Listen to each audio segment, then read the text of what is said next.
front row, the first 8 are inverted. The fastest 8 qualifiers, Tice Carlson and Bob Ciccone, who won here about 3 weeks ago outside. The second row, Mike Fedorchak and Barry Reed. In row 3 on the inside, Dan Drynan. Outside, there he is, Jeff Gordon with the camera. In the 4th row, P.J. Jones and Jimmy Sills. Row 5, Stevie Reeves, who won at Winchester last week, and Drew Fenoro. In the 6th row, Rick Howerton and Jim Hettinger.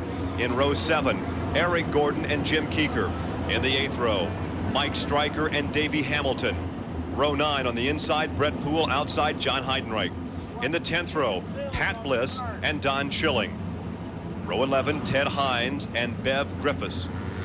Row 12, Doug Wright and Doug Coletta.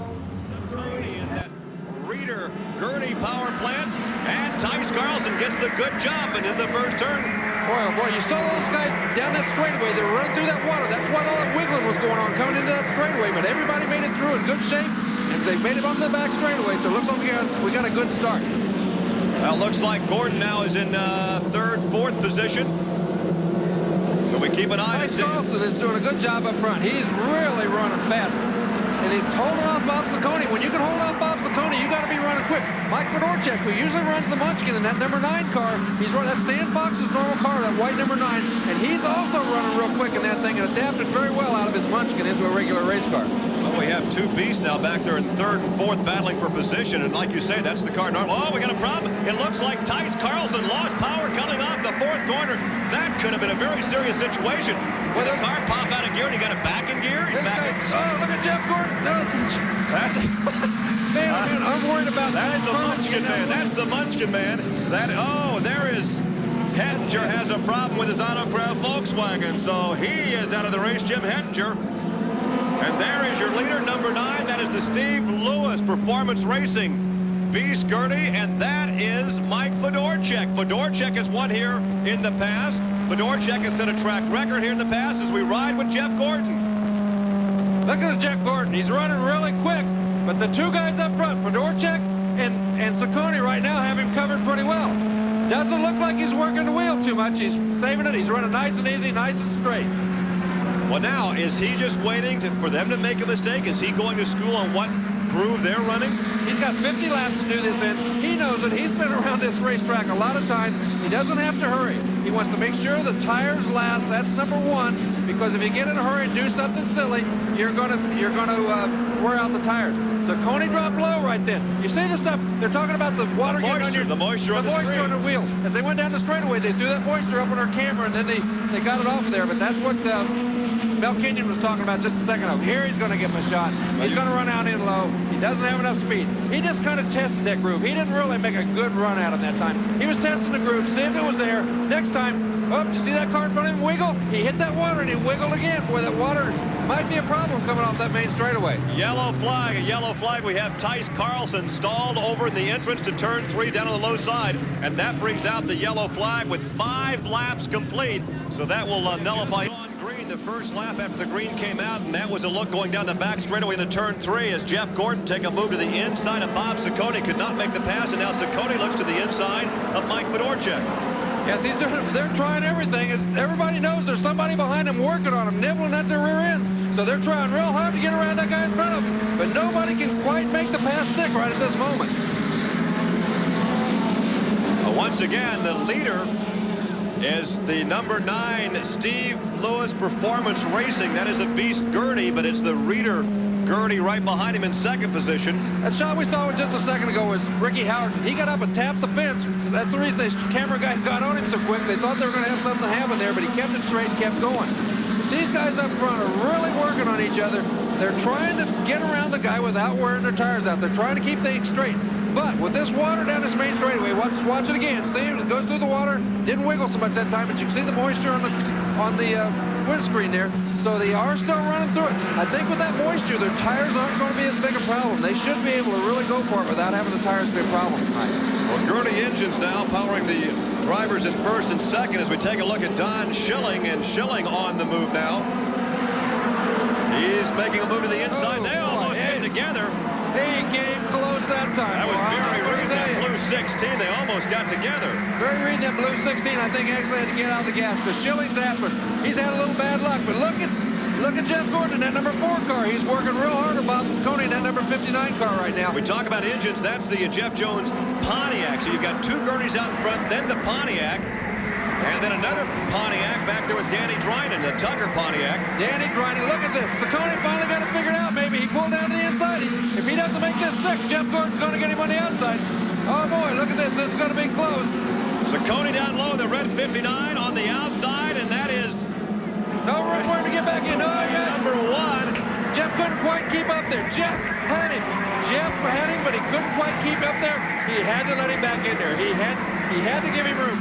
When Bob came back up, he had to let him get back in there because he fell too far back. Good, smart move by both guys. Jeff knew he had a lot of race time. Top 5 right there together. 4th place, Danny Dryden, the white number 33, the red number 4, the Bob Consani Pioneer Concrete. And that is Jimmy Sills, and they are right together on the racetrack working on lap number 13 of a 50-lap main event from Indianapolis Raceway Park. The big question is, can Jeff Gordon make it 3 in a row? These guys are running a really, really there smart race right now. He's going to give him a shot. No, he can't quite make it stick. He cannot quite move up there. That's going to get the tires for him pretty quick. We're going to see if that's going to make a difference if he does that. Oh, did you see? Fedorchak hit that water that time. He got a little squirrely when he hit that water up there. Gordon may have it. They almost get together coming off turn 2. Look at this. Look at this. Look at. Man, oh, man. Oh, no. Oh, look at the in-car camera. Oh, and he keeps his foot in it. Can you believe he keeps this? it right. He's still on the throttle. I think he got the position, He's too. still on the He got throttle. the position. He got 2nd place while he was airborne. Holy smokes. Can you believe that? Cody back on the throttle. He's running that thing on 2 wheels and still on the throttle and going straight. He is the luckiest guy in the whole wide world. For Joy Chitwood, driver's side down. Man, oh man, Saccone. Here comes Sills. Sills got a breath of life. He's probably trying to get his heart started too back there in 3rd place or 4th place. And he almost ran into him. You're trying to get your heart started. You're up here in the broadcast. Like I said last week, my heart's jumping up and down like a Chevrolet push rod when stuff like that happens. Well, now as we take a pause and catch our breath, there's the gap between 2nd and 3rd. The white number 1, the Diet Pepsi Peach Pontiac is in 2nd. And you got the Reader Gurney back there in the 3rd with Bob Saccone as we look back at Bob Saccone right now. All that monkey motion back there allowed Fedorchak to move out a little bit. You know that Gordon right now, he comes off of that thing really quick. He doesn't even let off the throttle. He's going to the front now again. He's already caught up with Fedorchak. He was back 8, 10, 12 car lengths. He's already back on the throttle. That thing's not phasing him one bit. That was an incident that happens. It happens to him all the time. Inside and he's going to go for the front already. This guy's some kind of race car driver, man. I got to tell you. And you know he has to be fatigued. He has to be both mentally and physically fatigued. We're going to look at this on the inside. This kid is running that race car hard. He knows he has a chance to make history. He knows he has a chance to become a part of an elite group. He won 2 nights ago, or last night. He didn't do so well today. He wants to prove to everybody on television tonight that I'm still the man. I'm still the man. Coming off of turn 2, he takes a look to the inside. That's where he got in trouble with Saccone. And boy, are they hooked up. I think he touched Fedorchak that time. I think he hit him with the bumper with his right front wheel. That's pretty close racing. Boy, I tell you, you gotta use a little common sense here, guys. I mean, you can run close, but you can't run that close all night long and expect to stay out of trouble. 20 laps down, 30 laps to go. A car length down between 1st and 2nd. 3rd is still Bob Saccone. 4th is Jimmy Sills. Look how easily he's doing this. Look at his hands, barely moving. 1, 2 inches up, back and forth. He's doing a great job with that race car. That race car is hooked up well. Fedorchak must be hooked up pretty doggone good too, though, because he's standing in front of him. He's using the right groove. Fedorchak knows how to run the racetrack. But right now, it looks like hey, no man, that is close racing. You get that right front that close to the left rear of the next guy, and it's got to give you a thrill. There's also a trust factor there. Obviously, Jeff knows that he can trust Mike. Mike knows he can trust Jeff. Usually it's a lot easier to run with the guys up front than it is the guys in the back. The guys up front are going the fastest. They have the most control over their cars. They're consistent. So it's easier to race with them. Exactly right. The guys that are running fast and running straight and running consistent are the easiest guys to race with. So these first 3, 4, 5 guys, they're not working as hard as the guys clear in the back who are fighting each other and all over the racetrack. Here he's going. He's going to give him a shot this time. He may have him now. Mike Fedorchak picked up a local sponsor in Shoes Gun Track. And I'll tell you what, Gary Shoemaker, we've got a shootout this evening. Boy, he did a great job. He slid down in. He slid down in, up into him, and just kept it off him. He did a great job trying to make the slide job without actually touching him, and he didn't touch him. What's the strategy right now in Bob Saccone's mind? In Bob Saccone's mind, he's got to go after those guys. This race is only half over, but he's still got to go after them guys up there running too fast for him to slow up. He's got to make a shot at him. 9, 10, 11, 12, to look at that battling back in the pack. There is no place to rest. Again. That's Howerton again, isn't that? Again, that's Howerton at the Route 77. He got up there and tapped the fence again. And boy, that's dangerous to tap that thing very many times. It leads you up. Well, you can break something in the suspension and go hard into a corner and totally lose the car. Keeker, looks like Keeker in that number 6R car, the yellow car, is holding everybody up. Heidenreich's going after him, trying to get around him, just can't quite. Dryden is in the pit area. Dan Dryden had been running in the top 5. Now he is in the pit area, and the USAC officials are looking over car number 33. Heidenreich seems to be running real well back here in that white number 92 car. He's trying everything he can to get around Keeker. He just doesn't have the muscle. Gets a good restart. We have 10 laps to go as they start lap 41, and they are hooked up nose to tail. Now, Jeff Gordon got a very good restart, but so did Mike Fedorchak. He knew that Jeff Gordon's one of the best restart artists in the game, and he was ready for him. He got a good start, too, and he didn't let him get that jump that he gets on so many guys when they're leading the races. Well, Jimmy Sills rides in 3rd position, the veteran from Placerville, California, the defending USAC Silver Crown champion. Oh, there goes Gordon. There goes Gordon on the inside. Oh, man, he's going to... Oh, boy, is that close. He had hardly any room to make that move. But Fedorchak hung in there. He knew that he was racing with Jeff Gordon. He knew he had to stand on the gas and turn that thing left or he's going to get past it. He did just that. And any kind of a slide job is going to abuse that right rear again. And here comes Sills. Sills looks to be the biggest beneficiary of this yellow. He was way in the back. He was a long way behind these guys, but now that the yellows come out, he had a chance to catch him, and he seems to be very, very quick with these cool tires. Did Jeff try that move too early? Oh, I don't think it's never too early. If you feel you've got a shot at him, you've got to go at him then, because you don't get a shot very often when the guys is running as fast as Fedorchak is in that number 9 car. So whenever you get a chance, look at that. He almost spun going into the corner. Jeff's right behind him. He ran in there kind of low, and the back end jumped way out from under it. But it looks like Jeff's heated that tire back up again. Jeff didn't seem to make any ground up when that back end jumped out of Fedorchak in front of him. It 43 laps now, 44 laps complete, 6 laps to go, and look at Sills. He looks to the inside of Gordon. It could be that all these guys are having trouble with their right rear tires. It could be they're all getting a little loose and a little bad tires on the right rear.